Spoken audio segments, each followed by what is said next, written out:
Hey, Pete Tidwell here. Welcome back. I hope all of you have had an amazing week and you made it through another week. We're all doing great. So we're making it through January. This week, I want to talk about a few things. Last week, I spoke about the app Clubhouse and how it has been such a huge impact on me just recently. I've spent a lot of time on there in some rooms on there and having conversations, and it's been fabulous. So yesterday I was on Clubhouse listening, and I was listening to this group, and I was listening while I was at work at my corporate job, so I was not able to put any input into the conversation. I was invited on stage a couple times, and I had to deny and not join just because I had some things going on at work I had to pay attention to. So I was just kind of listening in.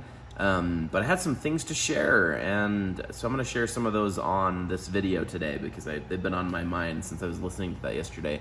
The title of the room was The Life of an Entrepreneur, and kind of the learnings and the things that you learn from your failures and challenges and setbacks that you have as an entrepreneur and opening different businesses. And it really resonated with me, because the journey that I've had with the Mighty Baker has definitely had its ups and downs, and I've had so many challenges. And I know I've talked about before on here that I've wanted to share a little bit of the past of the Mighty Baker and a little bit more of my story. So I'm going to share a little bit about today with some of those thoughts that I wanted to share yesterday. So just a very brief synopsis. I started the Mighty Baker in 2013 when I moved back here to Utah. Utah is my hometown. I moved back here to Utah. I was in Manhattan and New York City for 3 years, working out there, doing some corporate product marketing jobs and working out there. And it was an amazing experience. I worked at L'Oreal on Fifth Avenue and worked for companies like Redken and Pureology. And then I worked for Microsoft Advertising and did a lot of things for their online advertising business. And it was a great experience. We chose to move back here to Utah, and in so doing, I got a job when I first came back. And then the other goal was to open a home-based bakery and see how it worked out. So I opened the Mighty Baker in 2013, March of 2013. And so it's almost been 8 years since I opened, which is pretty awesome. So I started it from home, licensed my home kitchen as a bakery, ran that for 2.5 years while having a corporate job. And that was a fun journey in of itself. And I'll probably talk more about that in the future too. But one of the big things we did to launch and get awareness of our brand and of our products is that we went to the Provo Farmers Market and sold at the market and produced stuff each week and sold them, and it was just such a blast. And that was a great experience. And then that also created exposure for my wedding cake business and my custom cakes that I do. And that 2.5 years was crazy because I was working full time, doing the farmer's market on the weekends. My wife and I, bless her, she helped me so much through this whole process. And she helped me prep things for the farmer's market on Saturdays. And so we just worked like crazy getting these things done. So we grew the business and got it to get to the point where I needed some more space. It was overtaking our kitchen, overtaking our pantry. We had bakery racks in our living room, things like that. And we got to the point where we really needed some more space. So we found a location. We looked at a few different locations and then found a place that we were going to open up a bakery. So I left my full-time job and then opened the Mighty Baker, our brick and mortar first location in 2015. And it was such a dream come true. I will tell you, I remember the feeling of opening that place up and getting it all ready and just the excitement that was part of that. It was so incredible. I have such fond memories of doing that and just feeling like, yes, I did it. I made it. I got this place open. And And it was kind of funny. My wife will recount this experience probably a little bit differently, but after our first day, we sold out of everything that we had, and it was an amazing experience. And then I remember my wife saying, "Oh, we need to do this all again tomorrow." And part of me was like, "Oh wow, that's right. Like this is a thing now. We're doing every single day." And I was excited about it. She was a little bit apprehensive, maybe just because there's like so much, and I think I was apprehensive too, because like we finally got it open, but then realizing and understanding what it entails on a day-to-day basis to keep something like this running. And for the first 5 months, it was just me and my wife, and even my dad would come in and help from time to time and ring up customers when I first opened.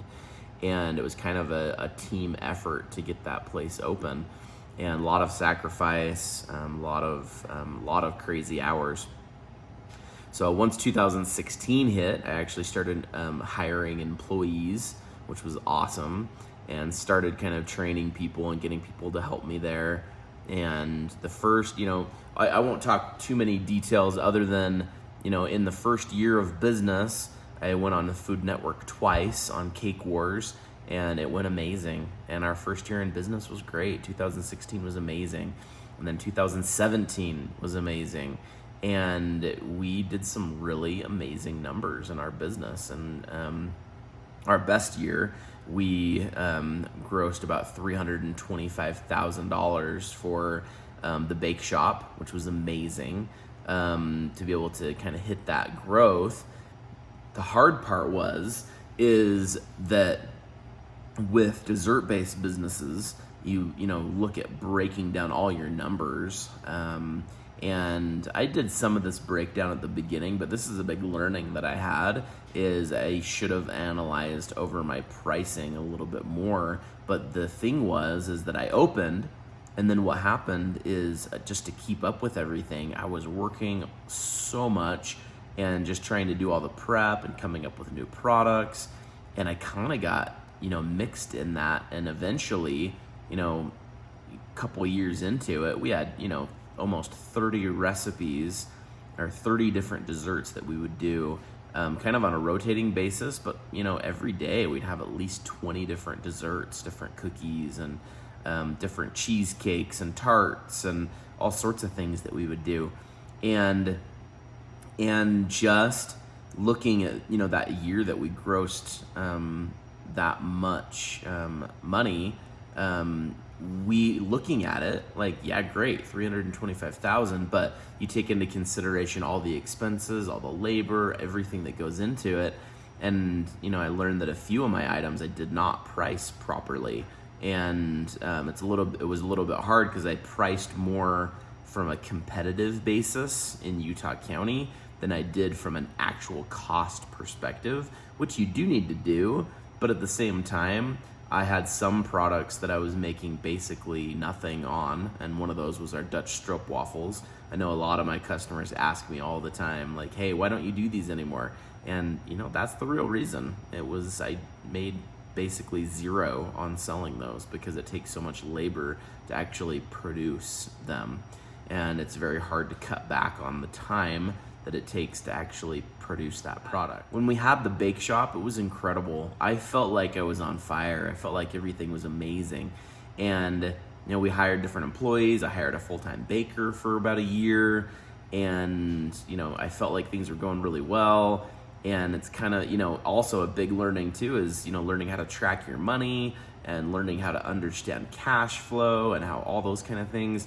Now looking back, I learned a ton about that, and I'm so much better with that now. But looking back, that was a huge learning for me. And you almost really can't teach that to anybody until they've actually experienced it. And so going through that has taught me a ton. But I had to let my full-time baker go. And that was really hard for me because he was a really good friend of mine and really great worker, amazing guy, and did such a great job for me. And I had to let him go because I couldn't afford to pay him, because I was looking at my numbers and realized, whoa, like I can't do this. I'm not even making any money. And then another big challenge that I had too was just my location was not the best location.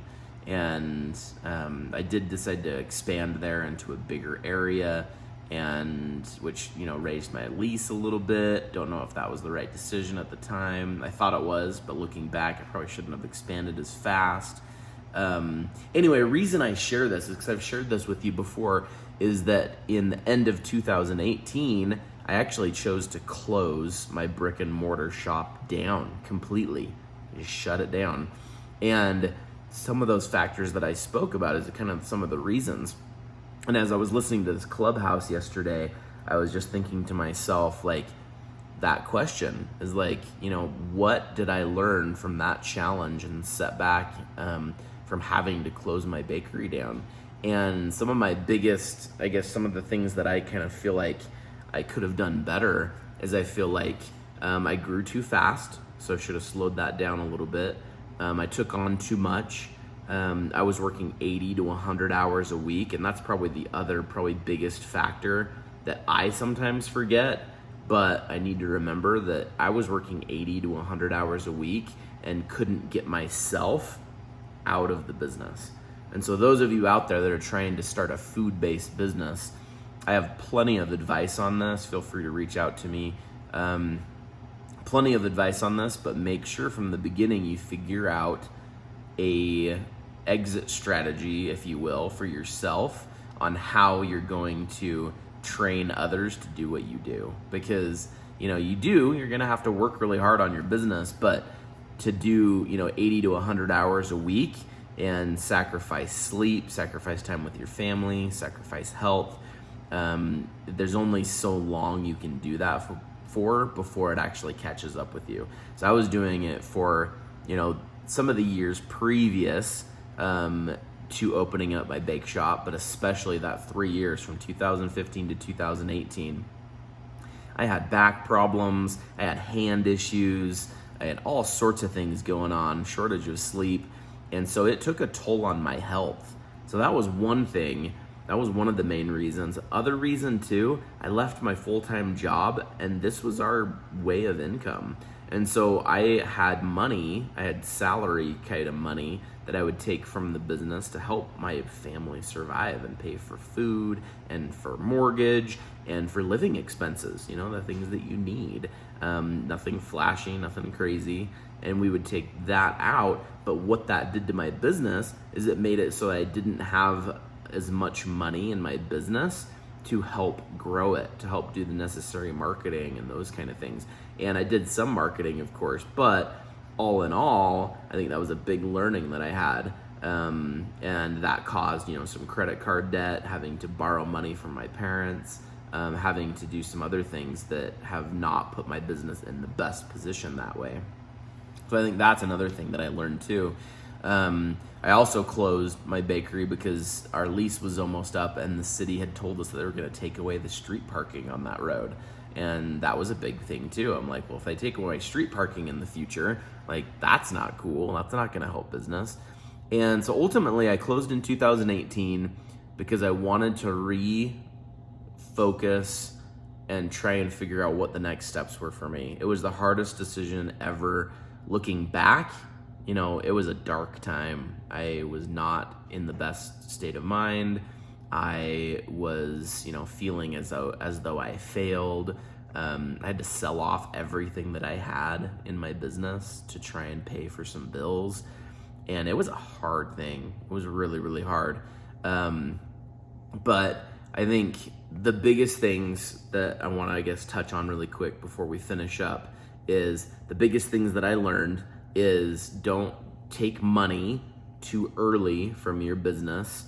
If there's any way that you can keep that full-time job or keep a part-time job, or if your spouse has a job, try to figure out a way that you can still make money through other means while you're trying to grow a business. Because I think that's really important, because from day one, you're not going to be able to pay yourself a salary. It's not extremely likely. And so be really careful and be really cautious of that, and just think it out, and think out all your numbers and those kind of things. because that's something that can kind of make or break you as well. Another one is stay lean on your expenses. So make sure that you are getting your food, your supplies from vendors in bulk, trying to get the best pricing, and always re-looking at that to make sure that you are getting all of your goods at the lowest cost for the quality that you're looking for. And then the other thing too is don't expand your business too fast. Start with a category, start with what you want your business to be. And like, for instance, if you're doing a hat company, focus on hats. Don't within 2 months decide, you know what, I'm gonna do hats, I'm gonna do sweaters, I'm gonna do rings, I'm gonna do shoes, I'm gonna do all these things, because you're gonna spread yourself thin and you're not gonna do as good as if you grow slowly and organically, in my opinion anyway. I'm sure there's plenty of business people out there that may disagree with me, but those are my learnings from this and my outlook and my take on this. And then the last one is simplify.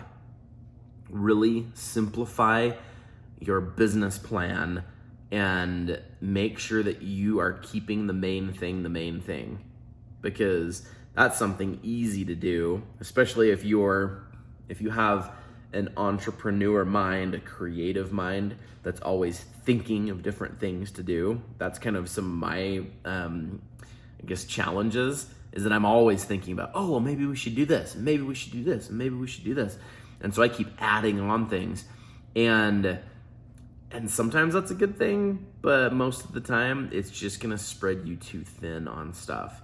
And so when I left and closed my business down, I went back and got a full-time job in marketing at a local company called doTERRA, and I'm still there working right now, 40 hours a week, and working as a product manager over there, doing product development, and working on our limited time offers over there. So that's a great thing. And it's hard for me sometimes because I'm there so many hours of the week, but it's been a great blessing for my family. But what I did in the whole year of 2019 is it was kind of a big rebuilding year for me. I rebuilt, vamped, and chose a different business direction. And so next time that we get together, we can go over this. But what I did is I rethought. I said, okay, the Mighty Baker, this is how we started. This is our roots. This is the things that we've done. And what I chose is that really, my biggest passion and focus is more in cakes. And so I wanted to provide an experience for people, and thus I created the experience that I have here at the Cake Creation Studio in Provo, and it's a do-it-yourself cake and cupcake decorating studio. And a lot of those learnings that I just spoke about, I applied into my business plan when I put this place together. So that's something that I can talk about next time and kind of let you know, how things are going there. And of course, it came with its challenges. We had COVID in 2020 and we opened January of 2020. But with that said, it has been a success in the way of it's been a business that I've been able to simplify and create a business plan that actually works with employees and actually can exist without me working 80 to 100 hours a week. I haven't taken any money from the business from the beginning. It's just all been reinvested back in my business. Of course, I've bought, tools and things for my business to help grow it and just kind of help it kind of grow slowly. And that's my biggest focus there this year, is focusing on growing this place. So anyway, you guys are all awesome. I mentioned a few things in this video. Clubhouse app, check it out. If you're not on there, find me on there, The Mighty Baker. Also, you can follow me on social media at The Mighty Baker. Check out the things that we're working on right now. Check out Cake Creation Studio, and that's kind of my main focus this year. And also just focusing on having a positive mindset. And I've got a couple other things behind the scenes going on that I'll share in future videos. You guys are all awesome. Hopefully some of those things I shared today can help teach or help inform some people out there. If you have any questions about opening up a food-based business or any questions along those lines, feel free to shoot me a DM on Instagram, shoot me an email from my website, themightybaker.com, and I'd be happy to give you my insight on there. If you ever see me on Clubhouse, or if you ever see me anywhere else, feel free to chat. Reach out to me. Let me know if you have any questions. You guys are all awesome. Have a wonderful day, and peace out, and have a wonderful week.